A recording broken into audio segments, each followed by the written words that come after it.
Actually আমাদের কাছে আগে থেকেই মানে খবর ছিল এই রকমের একটা গাড়ি TR01AQ 1516, এটার মধ্যে কন্ট্রাব্যান্ড আইটেম আছে বলে একটা গোপন সূত্রের খবর ছিল।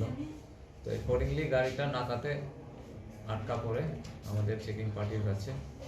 তো আটকা পড়ার পরে দেখা গেছে গাড়িটার ভেতরে একটা মুড়ি বানানোর মেশিন বলে, যেটা ড্রাইভার বলছিল, এটা গাড়ির ভেতরে ট্রাকটার ভেতরে পাওয়া গেছে। তো সন্দেহজনক সেটা গাড়িতে যখন ভেতরে গিয়ে যখন চেকিং আরম্ভ করলো, সেখান থেকে কিছু কন্ট্রাব্যান্ডের স্মেল বেরোচ্ছে, বিশেষত গাঞ্জার, ড্রাই গাঞ্জার স্মেল, ঝাঁঝালু যে গন্ধ পাবে এটা বেরোচ্ছে। তখন সন্দেহ আরও বেড়েছে, কিন্তু মেশিনটা খোলার ব্যবস্থা ছিল না, সেই কারণে ওটা আমাদেরকে কাটার দিয়ে কাটতে হয়েছে। কাটার পরে